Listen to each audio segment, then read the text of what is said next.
Call it seasonal depression, but I'm out here doing a little bit of soul searching today. Look at the size of that. That's massive. I need to let's splush it. Now I can kind of yeet it. Everything that's in that bucket and that pan and all the future pans I do today are going into my slobber bag pay dirts. Anyway, I digress. Oh, because I'm not here to talk about that today. Well, I kind of am. Look, I've been doing this full time now for over 8 years. And for me, that's a really long time. Back in the day, my grandparents, my great-grandparents, they didn't really change jobs. They might have had 2 or 3 jobs in their whole life. At this point, I'm up to job like 22, something like that. Can't sit still. So this is the longest job I've ever had. And I freaking love it. This is the really exciting bit where you start seeing the pieces of ironstone and sometimes the gold pops out on the corner. Oh yeah, look at that. Ooh, mama. There is actually some decent gold in this one. I reckon there's over 1 gram in that bucket so far. And there's definitely going to be more in here. Oh yeah, look at that. Tailor gold starts down here. Wraps all the way up. That is good. I know where I'm going to be mining my slobber bag dirt from today. In that 8-9 years of doing this full time, I've been doing it for longer, but full time for that period, I've done everything. I've done everything. I've been fortunate, blessed, whatever you want to call it. I've had the opportunities to do things like travel overseas to several different countries to do different types of prospecting. I've managed to do every type of prospecting you can possibly think of outside of sitting in an excavator. This is not to flex, it's just to give you the background that I've done a lot. And whilst gold prospecting like this is still quite enjoyable and fun for me to come out and do, the video side of it is getting harder. When I started, there were only 5 or 6 people doing gold prospecting across the entire world on YouTube. Now, thousands. And it's great because there's a lot more knowledge in the pot. And that has worked out brilliantly for all of us. I now know how to find gold quicker, easier, and in places I never would have thought to look before.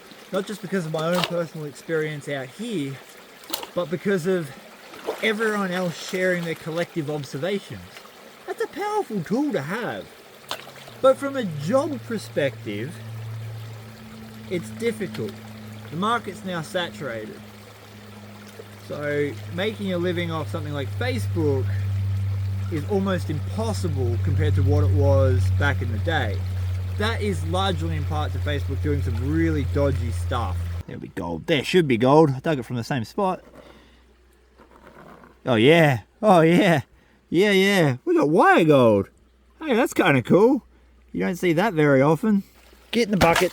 To cut that long, complicated story short, Facebook now incentivizes creators with money to make more content, but they pay less for views. So it used to be the case that you would get paid for your views, and you still do, but you don't get paid like YouTube, which is what used to happen. Which means now you can get a 1 million view video and maybe make $100, but they'll tell you that they'll give you a $200 bonus if you make 15 pieces of content like that. So it's creating burnout situations. Anyway, we digress again. So the market's saturated, we've got more information and knowledge out there, and I really want to do something different. And what I mean by that is, I still want to be doing this, but I want to diversify, which is part of the reason I started the old moldy and started doing other things like a pay dirt company and creating, marketing and selling my own little pans, which are really fun to use to process dirt and almost useless to use to prospect. You still need one of them. Oh yes, only I would come up with something like this. Utterly useless, but extremely fun. I wonder how far into the bank this dog goes. It's definitely a concentration. I don't think it's leaching out of the bank, but it would be nice to know. I say all of that to say this one thing at the end. So hopefully some of you are still here and might benefit from hearing this. There was a great paper written by a PhD student quite a while ago where she wrote to people who were in hospice care, end of life care, where they were going to pass away of an illness in the very immediate future. And she asked them what they would do if they had their time again. What piece of advice would they write to themselves 70 years ago? And she got a letter back from a lawyer who said, you shouldn't take the time you've invested into something into the consideration of whether or not you should end it. And his example was he didn't want to do law. He spent his entire life as a lawyer. But his family said because he'd already done 90% of the work through university, spent the money, that he should commit through it.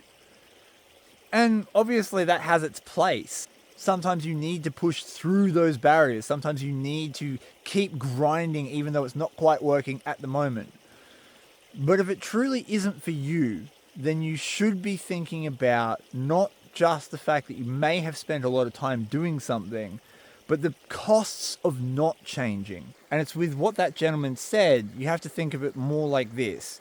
The time that you invest into something has consequences if you don't change. Sure, finishing a law degree is probably a good idea. At least you've got the qualification. But are you really willing to spend your whole life as something that you don't want to be? Because doing that has just as many consequences, if not more, than not finishing the degree in the first place. And so that's what I've been thinking about. Yeah, I'm absolutely going to be making more videos for Vo-Gus prospecting.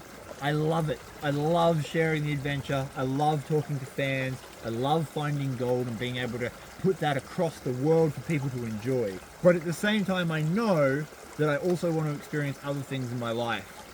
And that means that I'm going to have to work diligently for a while to maybe do both at the same time. And what I mean by that is I'm going to start other businesses. I think I'm going to go get qualified in a couple of things that I've always wanted to try. And a lot of that's going to be appearing here on Spud Engineering because, once again, just like I did with the gold prospecting, I want the opportunity to share the adventure so that it might inspire other people to make the changes in their life for the better. There's some good gold here, eh? And if you are interested in getting one of these slobber bags, they'll be on my website. Oh yes, that was a shameless plug.